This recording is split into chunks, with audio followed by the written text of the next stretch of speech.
and 911 or the New World Order. But I'm telling you guys, things are much stranger than most realize.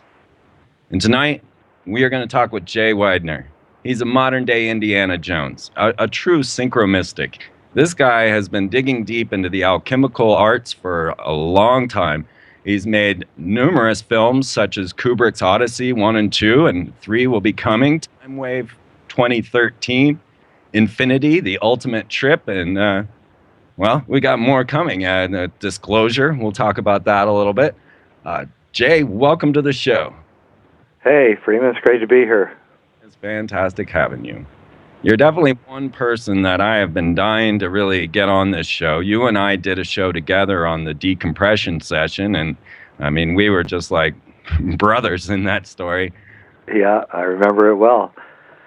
So I thought we'd branch off a little bit from pulling you into Kubrick and into movies and get deeper into the alchemy, because this show has really been a consistent one that's seeking this understanding of magic. I've been deciphering a lot of this stuff, but truth be known, I don't really understand magic.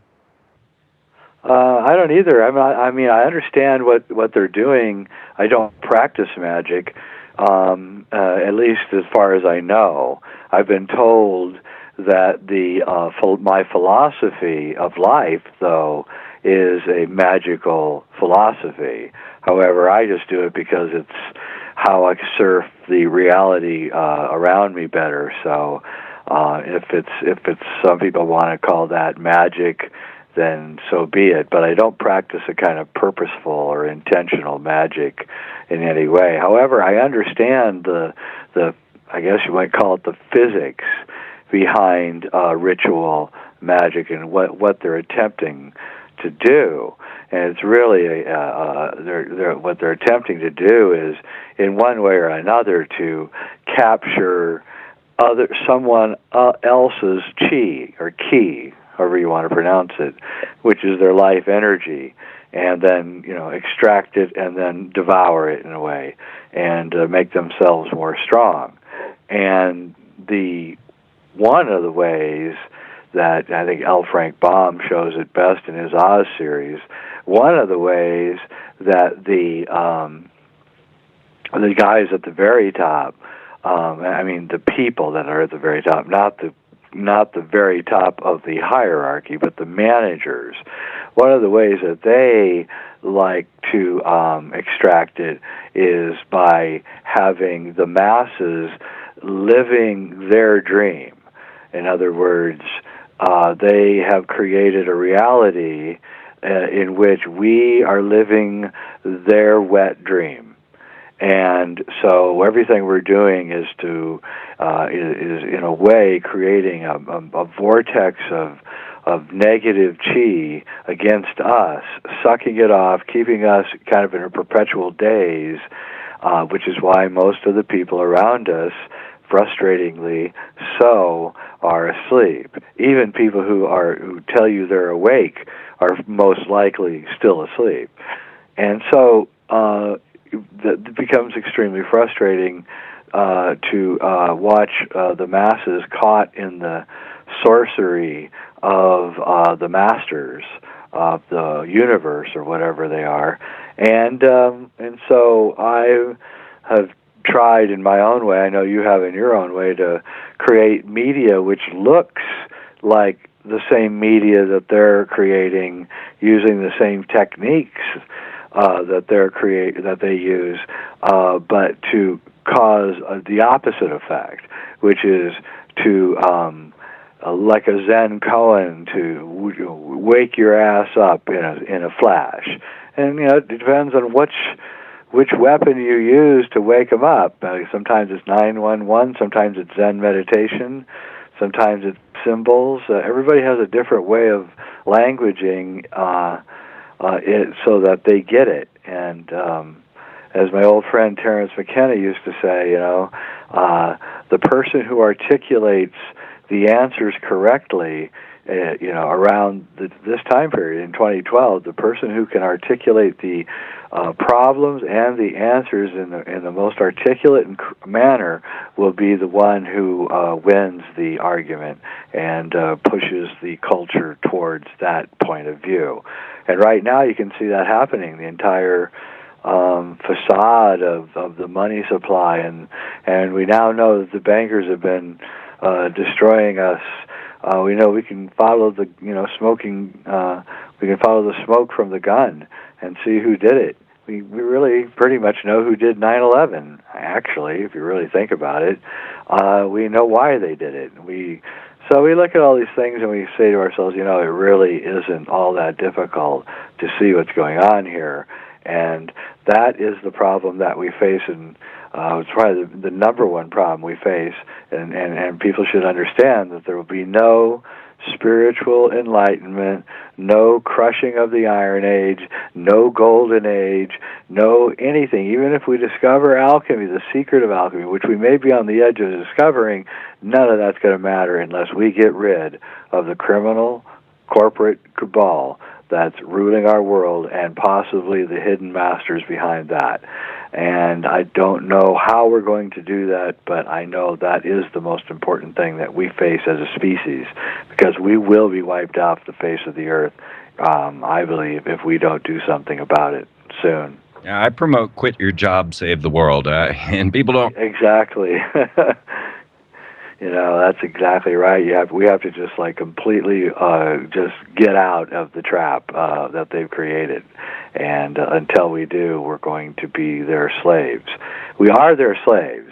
There is a way out. There's a freedom that still exists, especially in the United States. But how long that even lasts is up for grabs.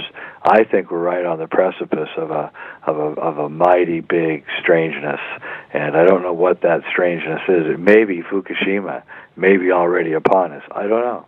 Right, we feel that. We all feel that, and it's really got us all on edge, and it really makes people feel as if they have no future. So they're being reactive instead of setting forth a dream. We're just set up for reaction instead of, Yeah, and it has to be said that the fact that no major media outlets, no politicians outside of Weidner from Oregon is speaking about what's going on in Japan at all really tells you that the nuclear power industry is firmly in control of the dissemination of this terrible news, and they don't want it out because it'll be the end of them. As soon as the reality of Fukushima is really, truly faced by the American people, especially, who are getting absolutely killed by this thing, then that will be the end of the nuclear power industry, and they know it. And so they're must be bribing everybody and forcing everybody to keep quiet about it. It's my only conclusion. Amazing. Yeah, it's really scary, and just the same way that BP would manage to keep quiet about the fact that they never really solved the Gulf oil spill. It's just kind of mucking around on the bottom of the Gulf right now, too heavy to rise up to the top. But who's got a submarine to go down there and check it out? Exactly. Well, so in control of this whole situation now, as I've deciphered different corporate logos, and I consistently come back to this anti-universe, what the Kabbalists call Da'ath in the Tree of Life, Yep.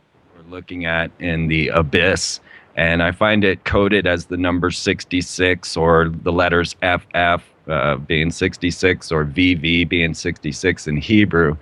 And I feel that even with the new technologies, being able to see into the anti-universe, putting up all of this type of devices, the ELF and the ULF, VLF, and all the different antenna arrays that they've put up, that they have a higher understanding of this altered dimension, and that they really are trying to punch their way into it with devices like CERN. You had said the Archons are duplicating reality, and that when we buy into it, when we really believe in it, this false state of reality would become real. And that's what I think is going on. Oh, I agree. I talked to a person who told me that the entire point of the European Union was CERN and the creation thereof. And I believe that I believe that a group of beings became trapped on our planet a certain few thousand years ago, maybe many thousand years ago, and they were our cousins, and they had advanced technology in which we didn't, and but they were also a more fragile race, and they lived here beside us for a long time while we were hunter-gatherers, and they became our gods, and they created civilization. If you read the books of L.A. Waddell, an Oxford linguist and historian who had the unfortunateness of writing his books in the late 20s and early 30s with the rise of Nazism, and so his books were misinterpreted later as being pro-Nazi books, but they weren't, in fact, at all. All they were was an honest scholar looking at language and seeing that the Babylonian civilization was created by these Aryans, as they were called, and these were these tall white beings, and they created civilization, to enslave us so that we would work farm fields and give baskets of food and meat to these gods as sacrifices. And when you look at the Hindu or the Indian Vedic texts, and you look at their songs that the peasants sing, these are songs to their slave masters, Ramayana and the rest. And these beings passed down edicts that they couldn't eat the cows, yet they had to give their best cows to them, and they would actually these animals would actually be taken according to these texts. They would bring 20 or 30 of their best cows to a cave opening or to a mountaintop, and the next day they would all be gone. And so I posit to you that these beings have been here this whole time, and we are their slaves. And they crowded us into the cities, and they put us on grain diets because that would debilitate us and destroy us, our health. And they moved us off our natural diets, and they encouraged us. They created the gods. The Akhenaten was walking down the Nile one day, and a ship came over his head, and a voice started telling him that the person inside the ship was God, the one true God. He started the religion and began decimating all the other religions all around and on the orders of this being inside this ship. And the same thing is true with Islam and how it was created. It was by Muhammad meeting a tall, strange being who told him to go out and conquer all the other religions in the name of this God. And we see this monkey work going on all through history of these beings manipulating us, and they're still in charge. And they're the ones that are behind like the secret space program and CERN. And Anthony Sanchez, who's a really good researcher, he's traced down one of these beings. Her name is Lady Barbara Judge, and she runs a corporation called Hyperion, which has offices in New York, London, Denver, and Los Alamos.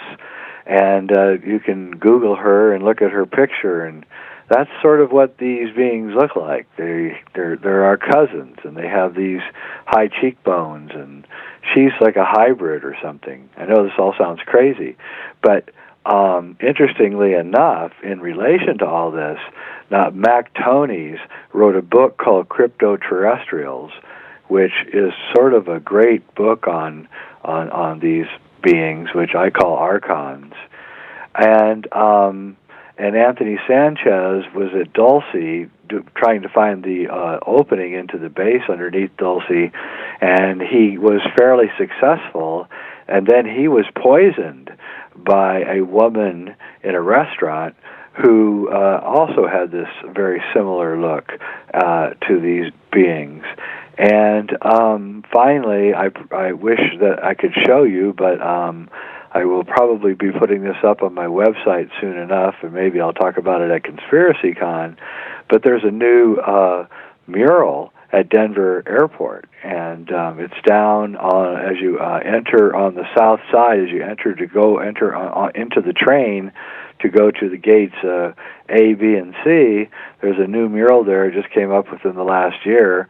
And it's a mural of three beings who look exactly like these beings. And there it is at Denver Airport.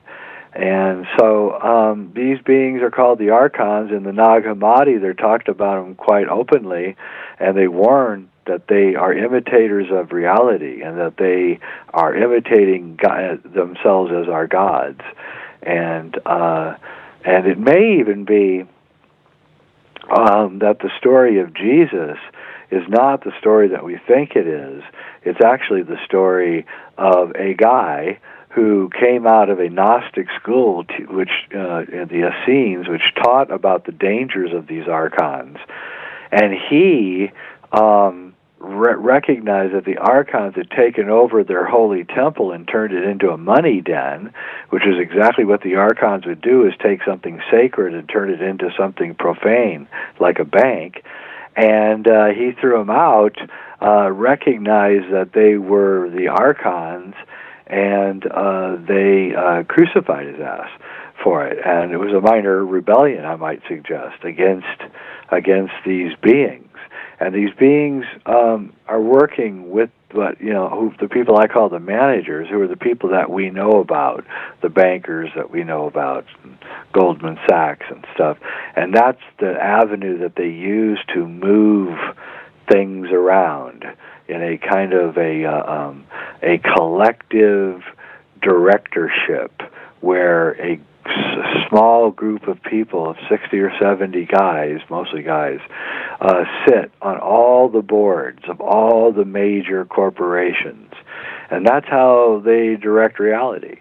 And they push it, and they're pushing it towards this slavery of our race, so that we never find out that we have these slave masters who are not bad people per se, or bad beings, I don't think, per se, but they don't want, they don't like to work, and they don't want us to ever work our way out of the difficulties that we as a species face, which are mostly caused by them. I know this all sounds crazy, but that's just my opinion. You also said that they were jealous of us because they didn't have the type of soul essence that we have. That's right, and they're seeking, actually, they're doing experiments, and have been for a long time, according to like Jacques Vallée, of doing some kind of perfecting of themselves through us. And this is what the abductions, which go all the way back to Ireland and Sweden and the Finnish myths, and these have been going on for a long time. Andrew Collins wrote a whole book about it called "From the Ashes of Angels," and you can see, there's a genetic type, and it's mixed into the human race.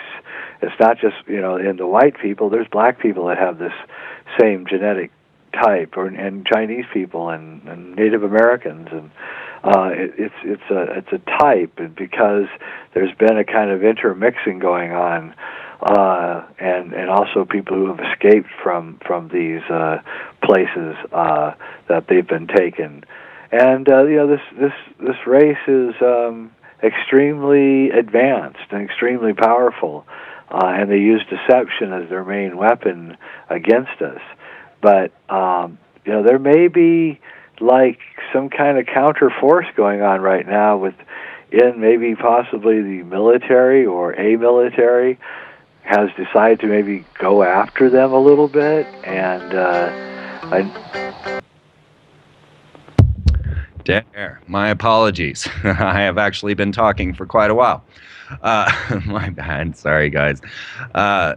His websites are sacredmysteries.com and jweidner.com. You'll find them both linked to the front page of freemantv.com, where I am trying to keep you fully aware of all of the esoteric activities surrounding you. Check it often, freemantv.com. I update it all the time. I ran into Sophia Smallstorm here in San Diego, and she is the one that invited me out to Conspiracy Conference. And they had never heard of me out there. They're going to get quite a surprise when they get to meet me. Sophia and I will be sitting next together in the sales room. And Jay, you're going to be out there giving your lecture. What day do you talk at Conspiracy Con? I believe I'm talking on the Sunday the 2nd. Or is that the 2nd? No, maybe it's the 3rd. Sunday the 3rd.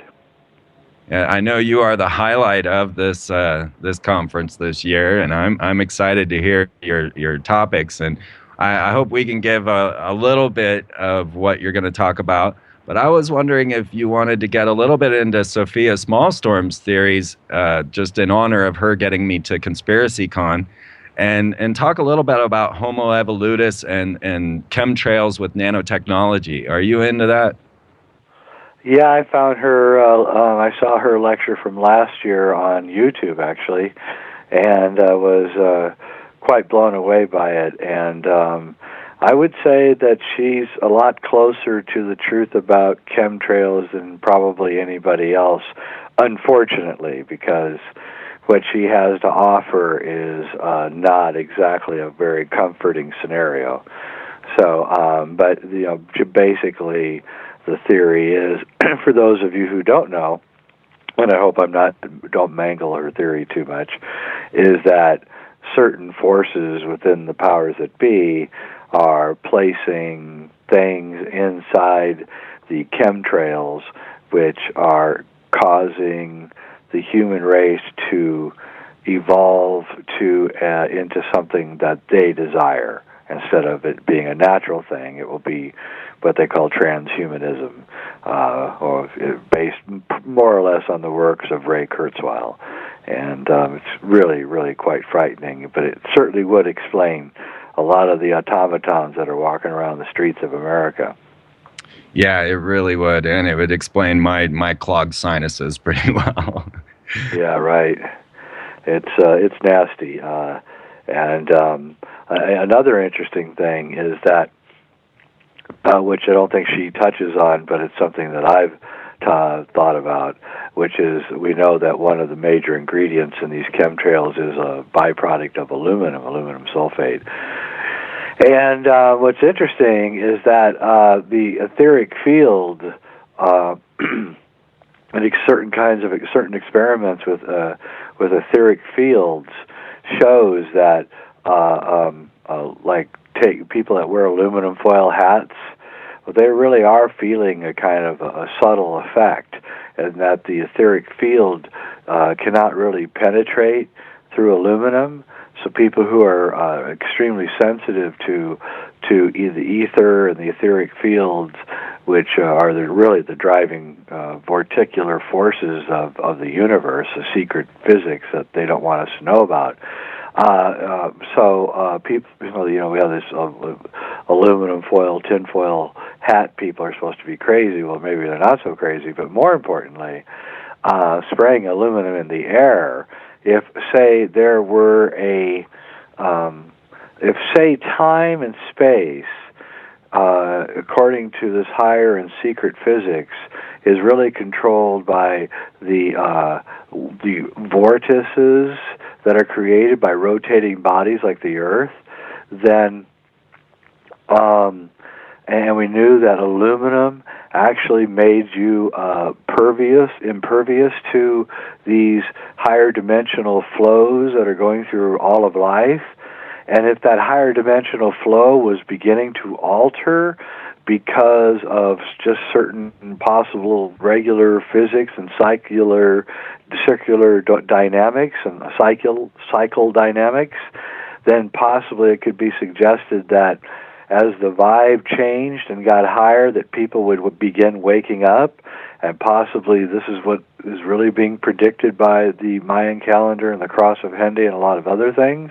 And then maybe that would explain, well, right when this cycle was destined to begin changing, 92, 93, 94, that's when all of a sudden aluminum began being sprayed in the sky to deaden the effects of the higher vibration that was starting to begin happening due to normal and natural time dynamics, and that deadening the population to the natural recurring awakening that's going on.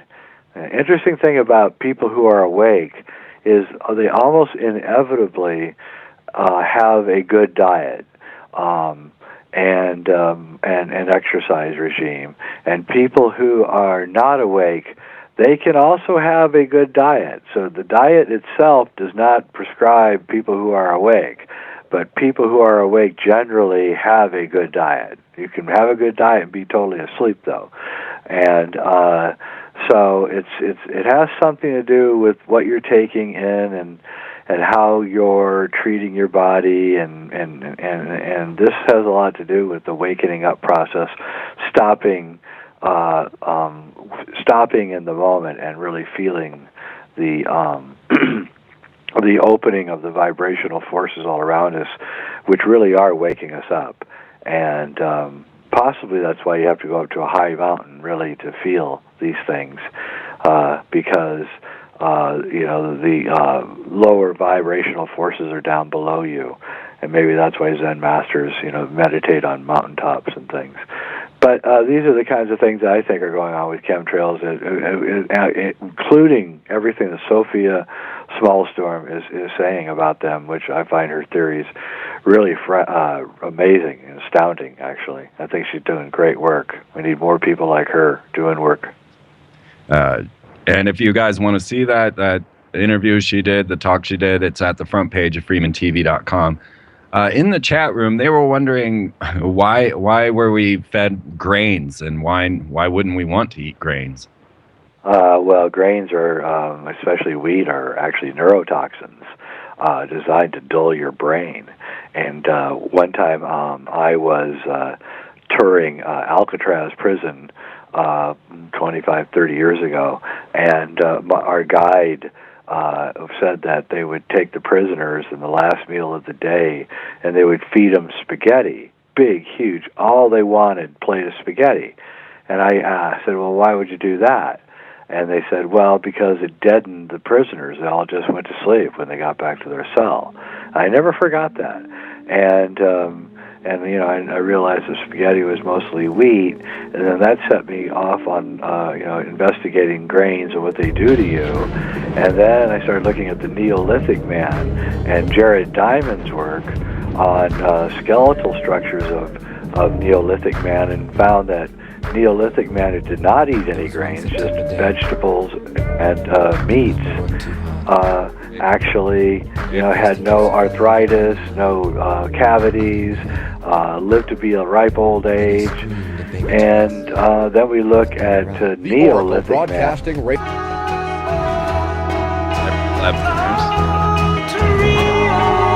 I decided to keep the Great Pyramid with gold, had Zahi Hawass involved, and everything ready to go. Now here we are at the height of Solar Cycle 24. It's the year 2012. Many people are expecting the end of the world. Jay, I was introduced to your work by The Secrets of Alchemy and the ideas of the end of the world. What do you feel is coming with this? I remember in Y2K, I told everyone to get the heck out of Kansas during the solar cycle maximum because of just simply the heat. But now we're reaching something that's just exponential. The sun is erupting on a massive scale. All of the scientists are tripping out. And we definitely find that world wars and great wars follow these solar cycles. Do you feel that we have something big coming for 2012? Well, I think we're already in it. It's pretty obvious. We've been in it since at least 2008, and what the events that are happening are going to be the events that drive everything for the next 30, 40, 50, possibly hundreds of years. And we're the ones who are working it out. And we're the ones who have to solve the major problems, like get rid of this corporate criminal cabal. And we're the ones who have got the tools, finally, to figure out the problems and solve them. And we are maturing as a species right now because of the internet. And the ones that we call awake are actually what we might call the first adults, the first human adults. And then everybody who's asleep are the children and the people who haven't matured yet. And so the duty of the adults is to educate and wake up the children as quickly as possible. And so we're only young adults right now because we've only had the internet for 20 years. So we're woken up and we see the problem, but the solution still slightly eludes us. But now that will, post 2012, the solution will become apparent.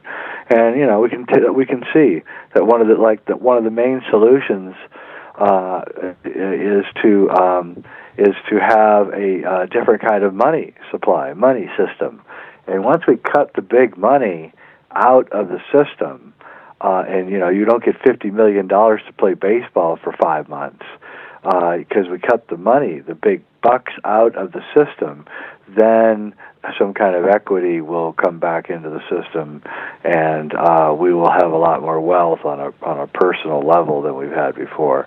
So there's all sorts of things going on, and I don't think we should be worried about catastrophes. I think we should be working on solutions to the problems that we face, and facing up to the problems with realistic view about what is really going on. Who are the criminals that run this place? Are they criminals?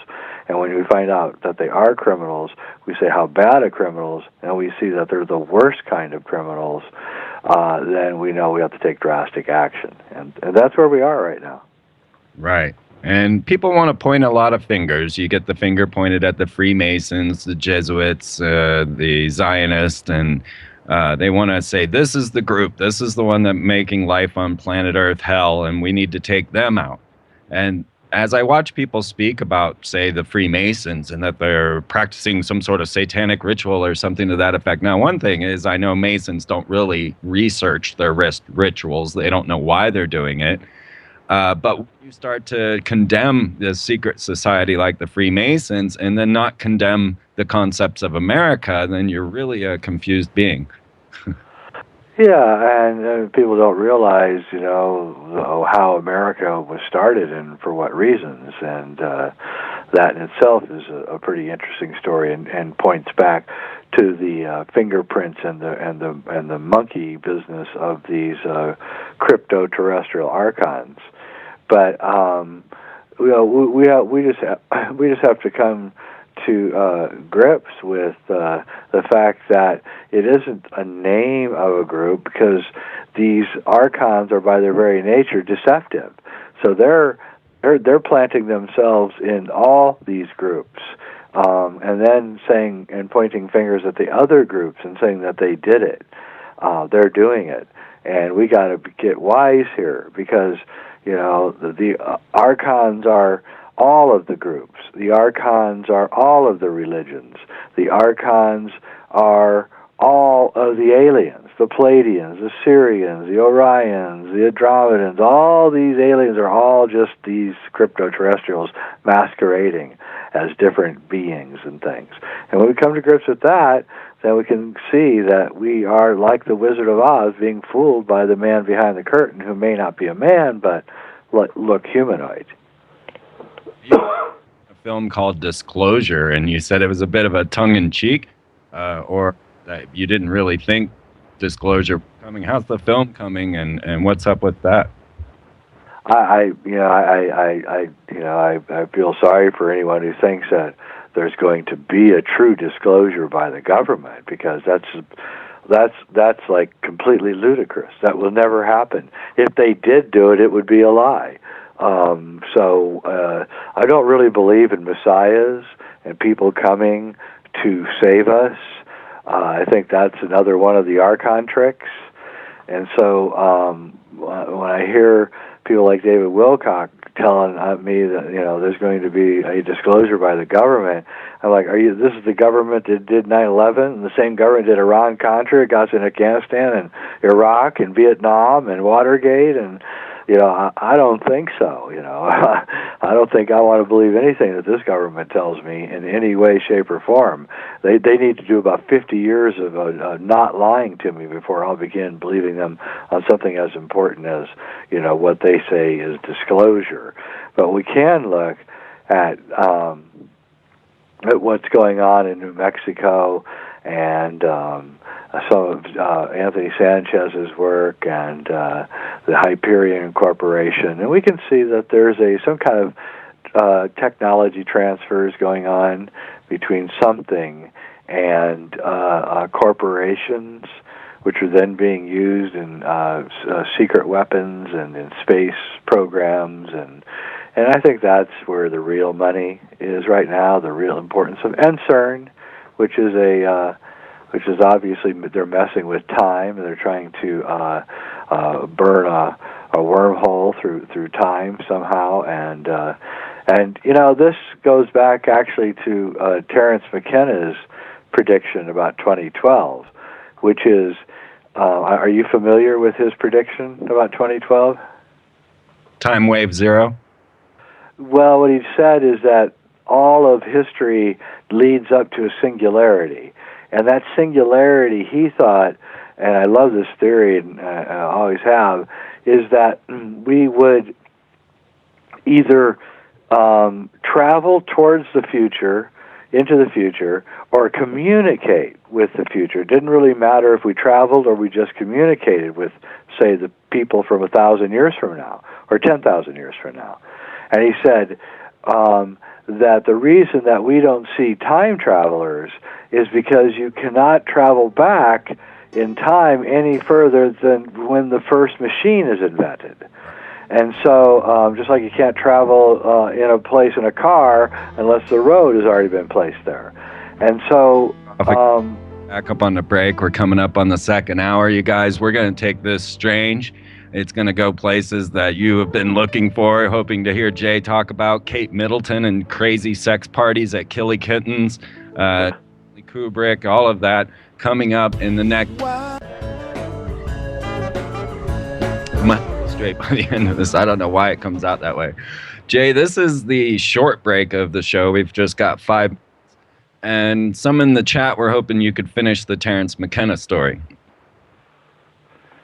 Yeah, and so Terence, what he postulated was that at the minute that the time machine was invented, a whole world would suddenly be filled up with all of the people from the future who wanted to be there at that first moment when they could go back in time. In other words, a moment when the time machine was invented. And this would then cause an instantaneous ending of time, because the people from the future visiting this great moment when time had finally been conquered would begin telling the people of the past, i.e. us, all of the things that had been discovered over the next whatever time period they were from, and so therefore the entire future would all occur all at the same time. And that could be what's going on at CERN. And if time is a wormhole through the matrix, then possibly we're getting some, we would be getting to see evidence of strange happenings going on with time. And sure enough, NASA has been looking at the sun, and they've been looking at carbon output from the sun, and over the last few years, the last 2 years especially, strange waves are coming out of the sun, which are causing time to slow down a little bit. So time is like a vortex, and we're spinning towards the tip of the vortex, like the tip of a tornado, and that is the Iron Age, when the spins on this tip of this vortex are so fast and so tight that they harden into reality, just like the tip of a tornado hardens into, the strength of a diamond or steel, and it can rip apart buildings and things, and it's just spinning air. Well, that's what time is, and that's what the yugas are, and we're in the period right now where time is spinning so fast that this singularity can be allowed. And I believe they know this, and and this is why Shiva is in front of the building at CERN. What happened after the question of time? You want to check that out and find out more. Maybe they did it. Maybe it's time now, Jay, that the first time machine has been made, and they are... Things get strange at that point after talking with him and the ideas that would happen. But I wanted to get even stranger with you, Jay, because it was just reported in the news that Kate Middleton, the princess, was said to have been a good friend of the owner of the sex club known as Killing Kittens, where, in standards, they said they run a sex club for eyes wide shut type parties. Now, this is when we start to get into the high strangeness. When we look at Princess Diana and her saying that she was just a breeding mare, that they needed her bloodline to introduce into the royal line. And now Kate Middleton's supposed to be this, average person that's been brought into the situation, the girl next door, now a princess. And yet we still got these stories of them going out and doing these type of eyes wide shut sort of parties. Let's talk a little bit about the elite and their lifestyles, if you would. Well, that's really a fascinating subject, and one that I could actually go on quite a ways with, but I probably won't, because it's a good way to get killed. But I think you have to understand that, first off, sex and sex magic is the number one diet of these of the elites, and you are an elitist in some ways. It is defined by your proclivities in a sexual manner, and so Hollywood and politics are really the same kind of playground or sandbox for the elite, and they both have these same attitudes towards sex and power, attitudes that the rest of us really don't have. And they believe, and perhaps with good reason, that it's possible to suck the chi, or the life energy, out of people through sex magic or through sacrifice, human and or animal. And whether this is true or not, I don't know, but I've seen these people, and I know they believe it, and so therefore they practice it. And so it's really, when you get in deep, it's really, really creepy. It's probably the creepiest thing I've ever seen. And I can say without a doubt, and that some of the biggest names in Hollywood are active, dare I say, pedophiles, and they names that everyone would know, and their fingerprints of their proclivities are all over their films. So if you want to know who it is, go watch their films, and you'll see. And that's all I can say, and I don't want to say any more. But Corey Feldman came out about a year ago and talked about what goes on in Hollywood and how he was treated, and how his best friend was treated, who is now dead. And you can look and see, who these people were dealing with, and who and what is going on. And quite terrifying. And Stanley Kubrick knew about this, and was really trying to tell us about it in several of his films, but mostly in what I would have been his last film, AI, which was taken and done by, redone and all the good stuff taken out, and Eyes Wide Shut, of course, which was also his only film that, outside of Spartacus, that was really edited by someone else, whoever that was, we don't know. But some hack working for Warner Brothers, no doubt, slashed through the film and cut it to ribbons and removed all the good stuff. So, these guys at the top are not like us, and they have extremely perverse proclivities, which is why they've been chosen. You have to understand that. That's why. That's actually the thing on their resume which makes them qualified to be in power, is the fact that they're easily compromisable. And that's part of how the system works. And that's something we have to come to understand. If somebody's in power, they're running a major newspaper, if they're running if they're a presidential, if they're in the presidency, in the Oval Office, or they're in the military, high up in the military, they've been compromised. You don't get there without it. And you can see that, people like Glenn Beck and Rush Limbaugh and Sean Hannity, who all have big-time radio programs, if you look, they exactly have the same point of view as to regards to foreign policy. No matter how harebrained those ideas are, they have them, and that means they've been compromised, and they know where they toe the line, which is a neocon point of view.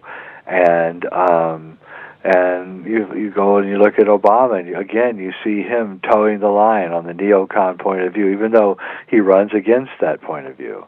And it's just the only thing missing are the strings dangling from the arms.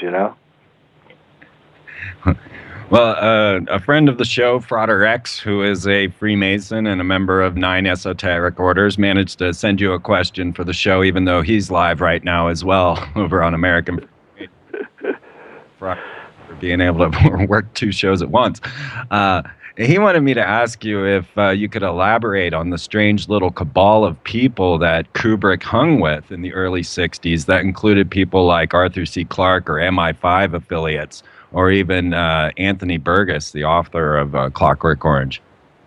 Oh yeah, he was in the big stew there in London of all sorts of interesting people, primarily Arthur C. Clarke, of course, and he was starting to write, or at least talk about the beginnings of 2001: A Space Odyssey, and Arthur was involved with bringing in a lot of the Germans and over into Hermann Oberth, and a lot of others were helped by Arthur into the NASA program, and also he was hanging out with now I'm going to forget his name, the author of I, Claudius, Robert Graves, and a lot of other people, and he was picking up a lot of stuff, and he had a high IQ, and he was fascinated with Nazi technology, and was ordered like blueprints of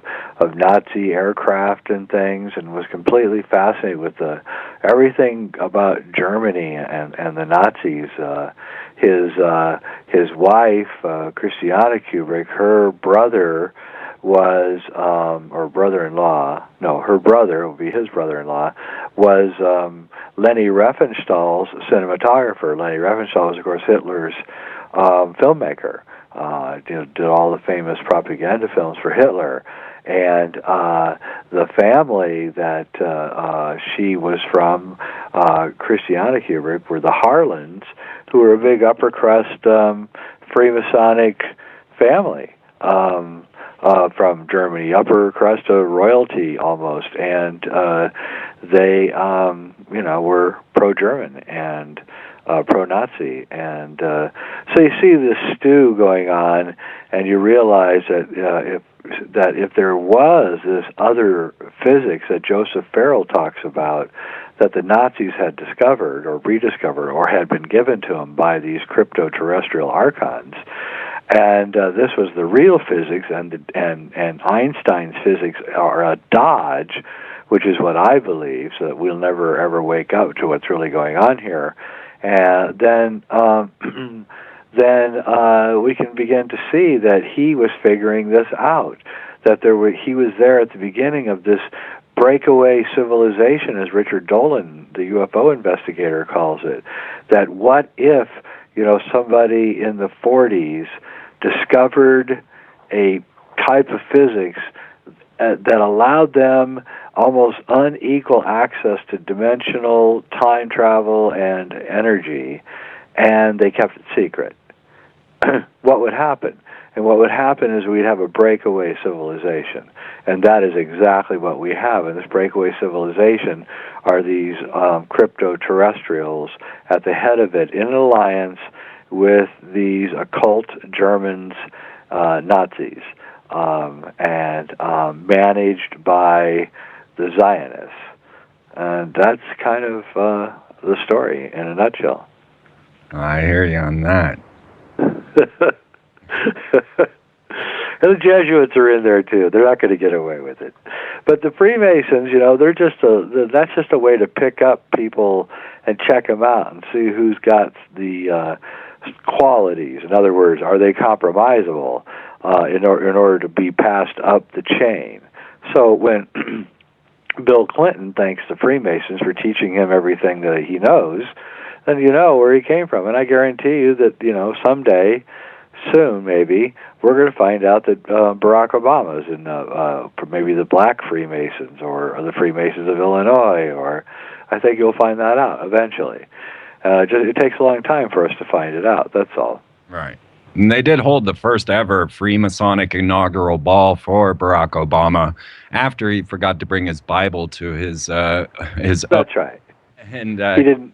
For that. You got it. That was a Freemasonic swearing in, a real one, down there in the basement that day. It's such a strange planet. We Yeah, it is.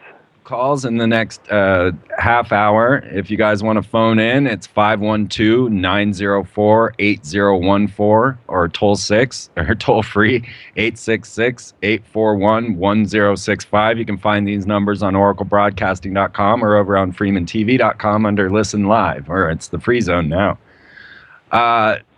Okay, well, in this breakaway society and the ideas that are going on with that, then we have these great shows that are being put on for us, these great plays. And I am one that really always believed that there was a Space Force influence on 9/11. When I see that building pulverized, I don't see demolition. I see space-based weaponry. I see particle weaponry, something of that effect.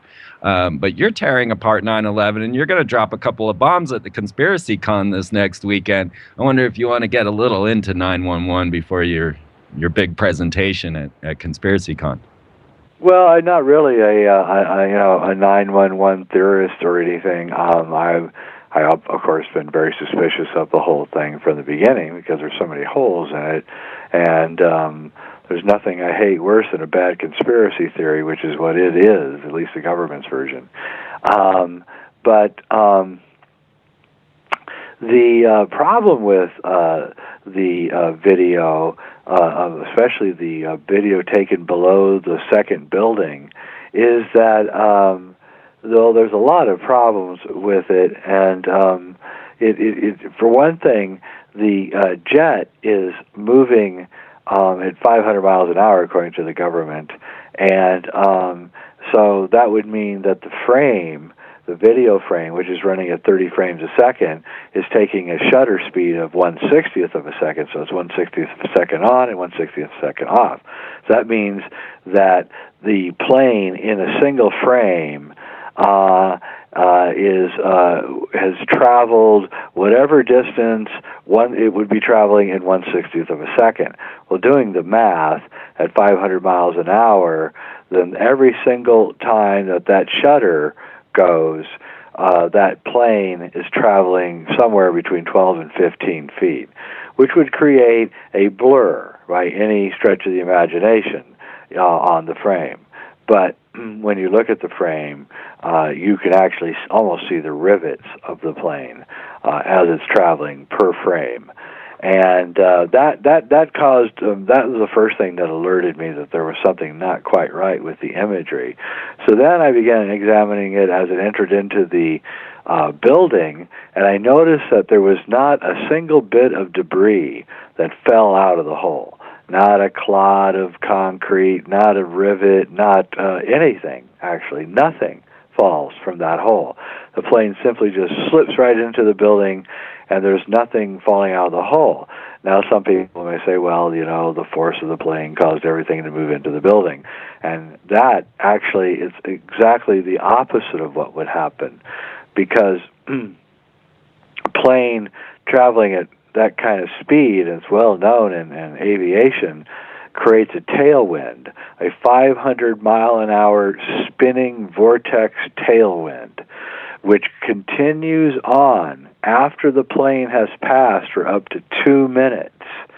And this tailwind is so dangerous that's why there's delays in taking off, because they want to make sure that tailwind is dissipated so that the next plane coming up doesn't hit it.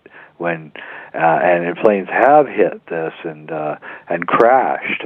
So what we would have seen, actually, had it been a plane hitting the building, is we would have seen debris and smoke and flames and people and coming out of the building, being sucked out of the building by this incredible vorticular wind. And we don't see anything coming out of the building. And so my conclusion, sad to say, because I didn't want to reach this conclusion, but my conclusion, based on the cinematic videotaped evidence, just like I did with the Kubrick stuff in the moon landings, is that something was done that day. I don't know what. A hologram, a missile that somehow could make itself look like an airplane, something. But whatever it wasn't a plane, and it wasn't traveling at 500 miles an hour. I hear you on that. And we are so far advanced with these holograms, and the potential for Project Bluebeam is extraordinary at this point. Recently, there was just a Chinese commercial that came out for their soccer team, and it's up in my weird stuff section on Freeman TV. But they show London being bombed while the Chinese are playing their soccer.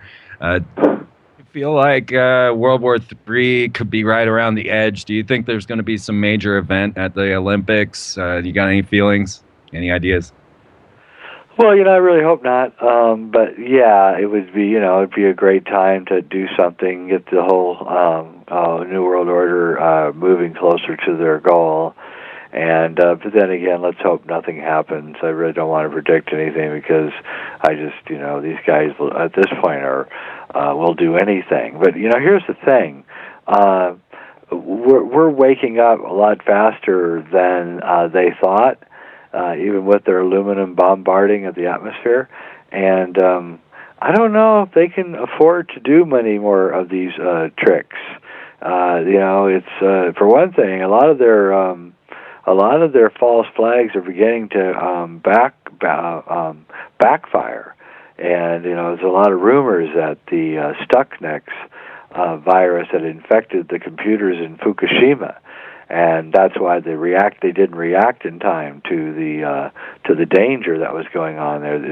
In other words, the systems just went haywire because Japan was helping Iran with some of the nuclear building of their nuclear reactors over there, and so these operations are starting to backfire, and we're seeing the repercussions of the, and blowback, I think, is the word they use in intelligence circles.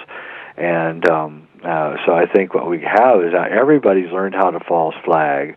So now everybody's false flagging.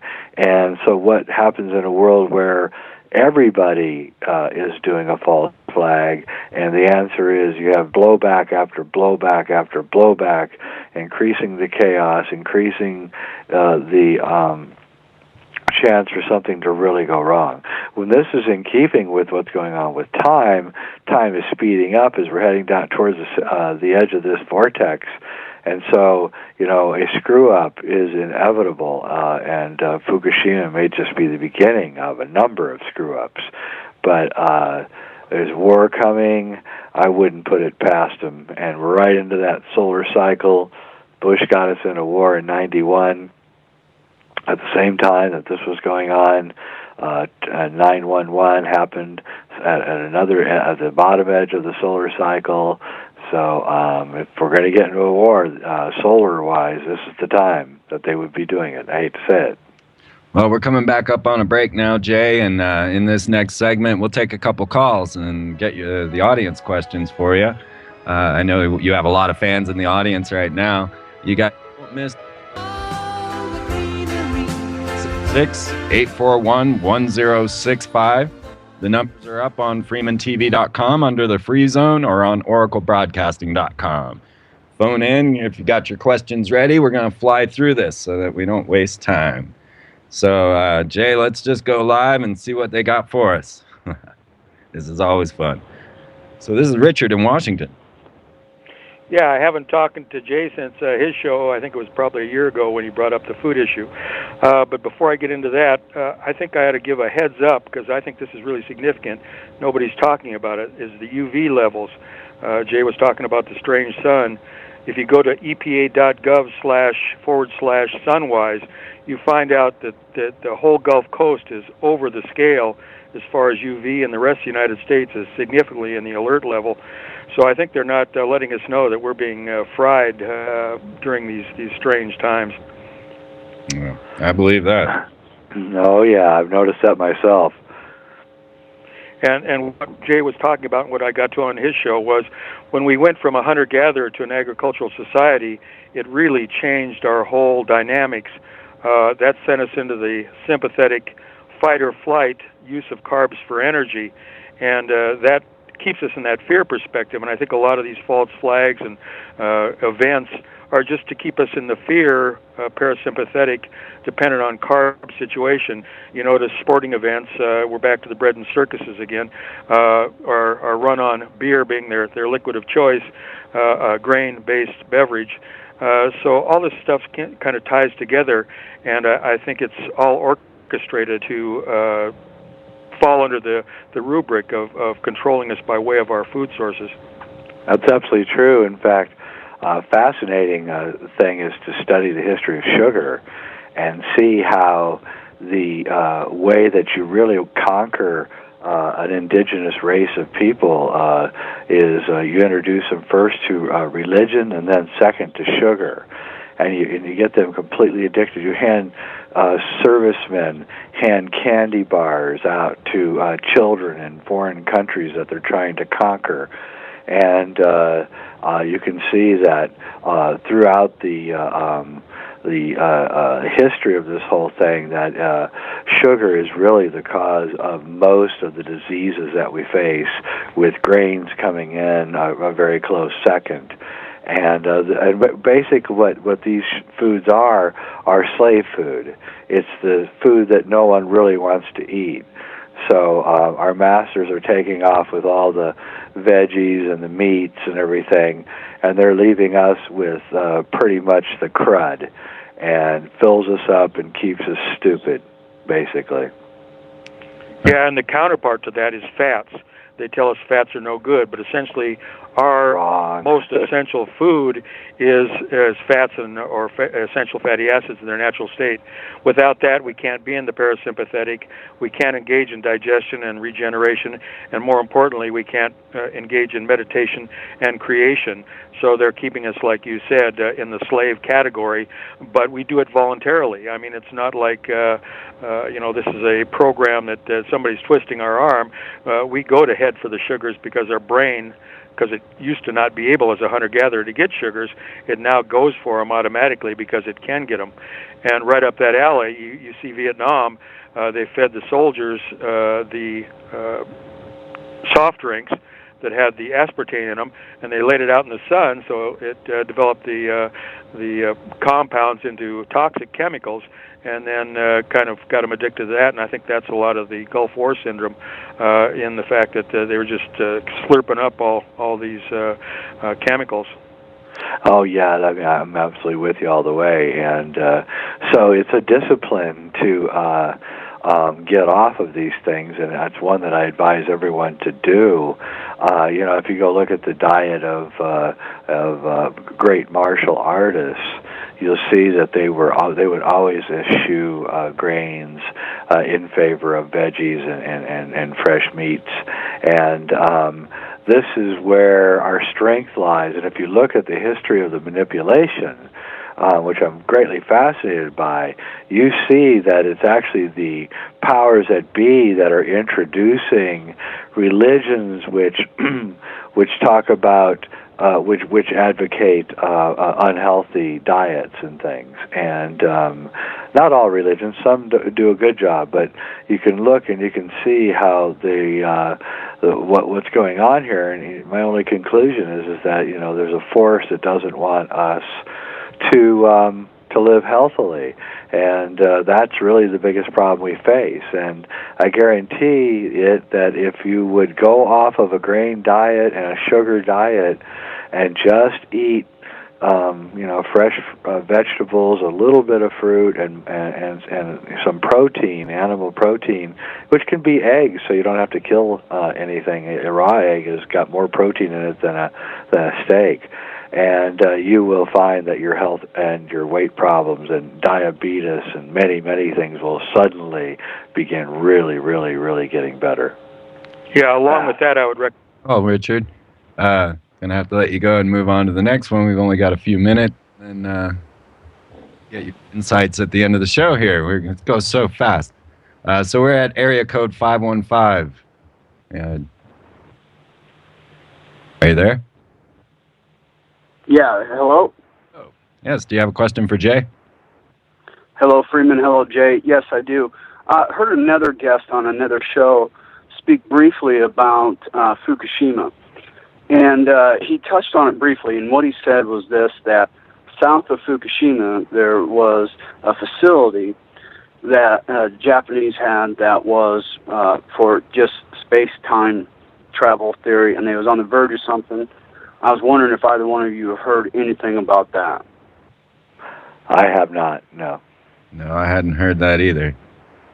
Yeah, because he got on the topic and was off real quick, and so that was my question. Thank you for your time. Appreciate it. Yeah, sorry we didn't have answers for that one. A lot of these black projects, we can only just theorize. We can see a lot of what's going on. What do you think about this breakaway civilization? How far advanced, Jay, do you think they really are? Well, I mean, we don't know, but if they could be 1,000 years ahead of us very quickly. It depends but then again, maybe they've only gotten to the point where they understand how to break a hole in the time space matrix, in which they hope that will be the great advancement that they're looking for. In other words, they're hoping that they're going to get the information from the future and leave us out of it, to advance their own agenda. But I think Terrence is right. I don't think that can happen. I think once they bust a hole through, then that's it. And the hole, could be busted open slowly, so it could be like weirdness getting to high weirdness, getting to very high weirdness, which seems like what's going on. So, and also time itself seems to be changing, or something odd is going on with time, and I'm not the only one to talk about this. So I don't know. Yeah, I agree with you there. And let's not forget that Rex Diabolus Church, the ex-high priest Church of Satan, will be setting off his Ragnarok engine December 21st, 2012, hoping to open a portal for the old ones to enter and wreak vengeance on planet Earth.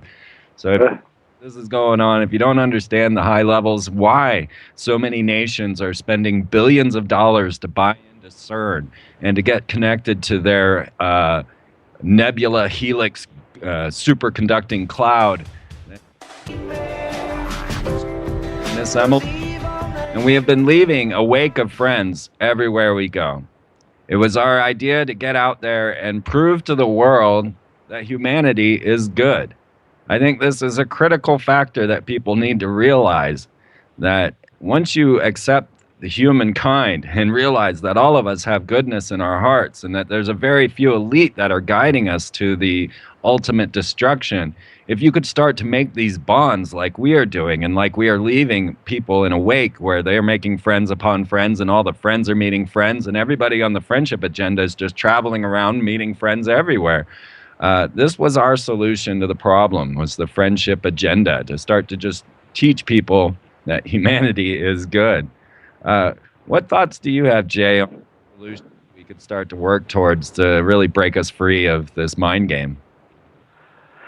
Yeah, that's exactly where my head's at right now and what I'm working on all the time. And I think we have to begin with, it's a two-part program. One is a spiritual and one is a physical.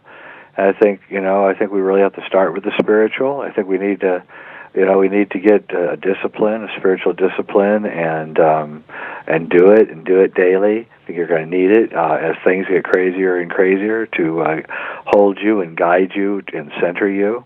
And so I highly advise people to take up a meditation or walking in the woods or a yoga or something, a breathing, something that will help you and guide you.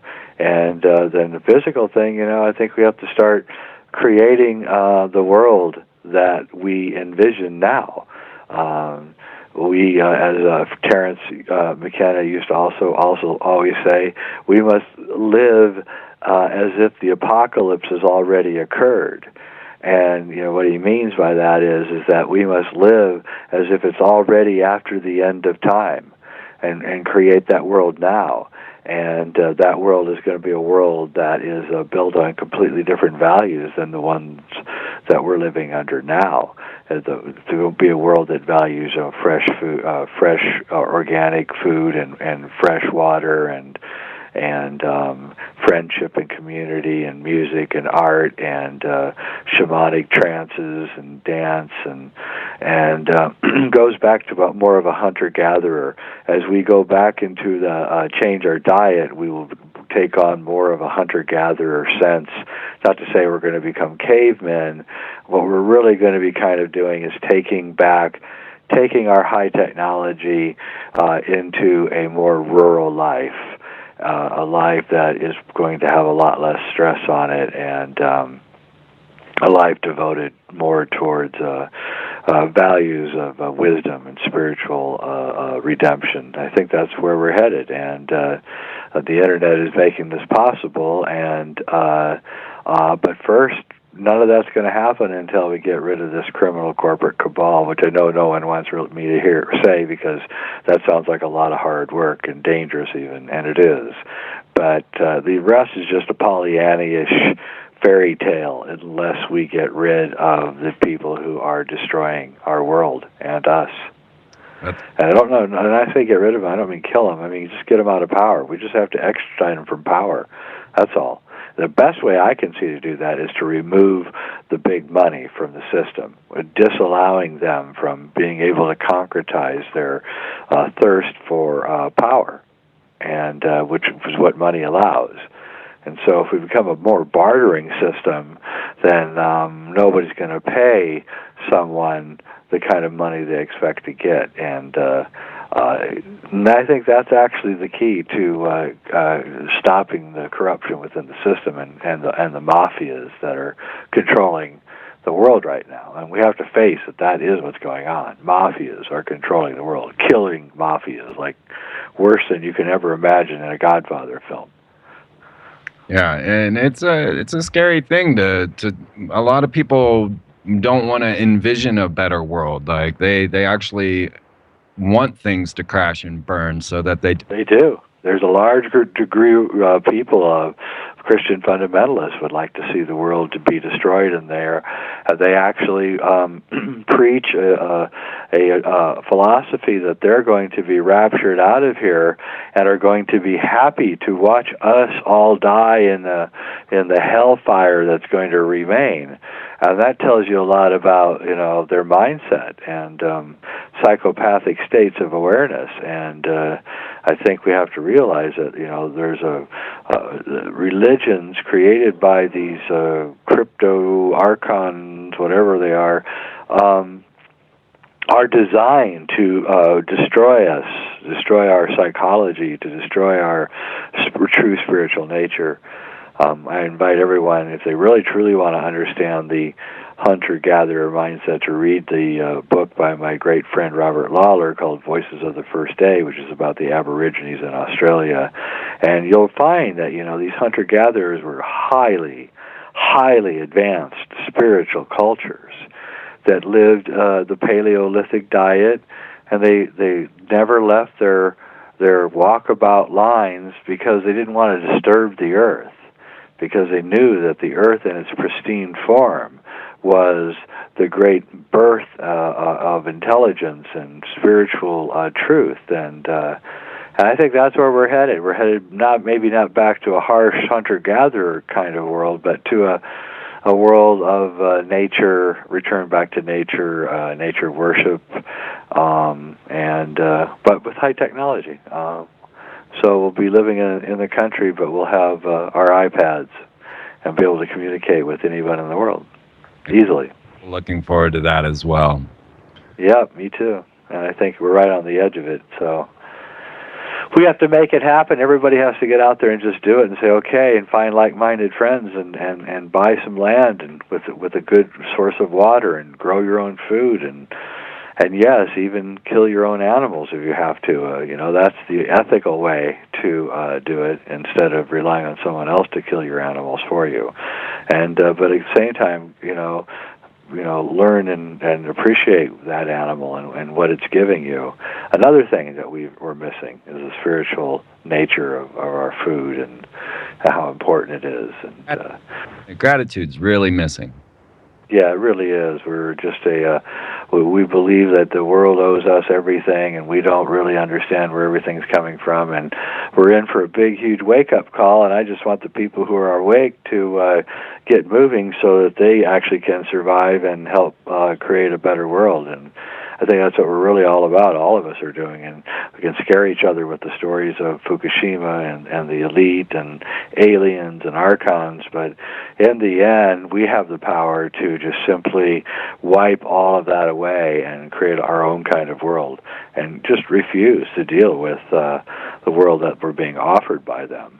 Well, that is a great place for us to end the show, Jay. Let's get your websites out there, sacredmysteries.com. Check out all of Jay's DVDs and his books.